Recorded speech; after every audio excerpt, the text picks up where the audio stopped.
So the penis size is like the height of a person. ठीक है, it is determined by multiple factors.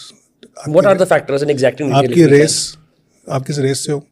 अगर आप Chinese हो तो आपका चाइनीज़ एवरेज होगा, अगर आप इंडियन एवरेज होगा, आपका सूडनीज़ हो सूडनीज़ एवरेज होगा, तो आप किस रेस से आए हो, ठीक है, आपकी जेनेटिक्स क्या है, आपके फादर, आपके ग्रैंडफादर जेनेटिकली क्या है, आपका न्यूट्रिशन कैसा है, ठीक है, आपके माँ के पेट में आपके हार्मोनल इन्फ्लुएंसेस क्या थे, पैदा होने के बाद आपके हार्मोनल इन्फ्लुएंसेस कैसे रहे हैं, ठीक है, आपकी ग्रोथ स्टंटिंग तो नहीं है, ठीक है, तो इन बेसिक फैक्टर डिसाइड होता है कि आपका एवरेज पेनिस साइज़ क्या आएगा, ठीक है। फॉर एग्जांपल अगर कोई चाइनीज़ भी है जहाँ पर average penis size is 3.5 to 5 inches, तो you will not find a Chinese man with a 7 inch penis.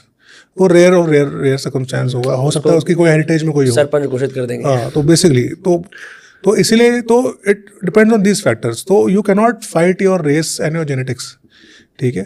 पर आप अगर अपना न्यूट्रिशन अच्छा रखते हो, अगर आप स्पोर्ट्स कर रहे हो, तो आपका अगर हार्मोन लेवल अच्छे है तो you can reach the maximum potential अगर ऑफ योर रेस। तो अगर आपका पोटेंशियल, आपकी रेस का पोटेंशियल, आपके जेनेटिक्स का पोटेंशियल 5.5 है और आप अपने हार्मोन ख़राब करके बैठे हो, आप स्पोर्ट्स नहीं कर रहे हो, आप ओवरवेट हो, आपके ग्रोथ ईयर्स में आपके हार्मोन्स ठीक नहीं है, तो you will not reach the potential, आप 4.5 पे रुक जाओगे। सो हेल्प मी अंडरस्टैंड कि what are these growth years specifically, कि कौन सी ऐसी एजेस हैं जिसके अंदर आपके पास you are most at the ability to influence your penis size. So penis grows from 12 years approximately to 19-20, ये ग्रोथ ईयर्स होते हैं, क्योंकि ये पुबर्टी ईयर्स बोलते हैं इनको। 12 साल में आपका टेस्टोस्टेरोन बनना शुरू होता है, 12 साल में आपकी हाइट बढ़ती है, मूछें आती है, दाढ़ी आती है, टेस्टिस साइज बढ़ता है, पेनिस साइज बढ़ता है, आप मर्द बनते हो।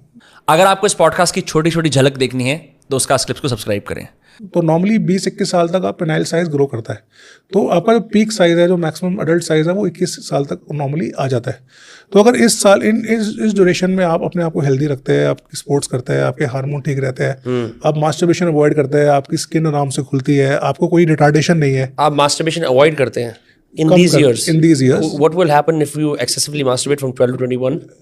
So there are not enough studies on this, but what we have seen is कि if you are masturbating too much during these years, so you are somehow stunting your hormonal profile.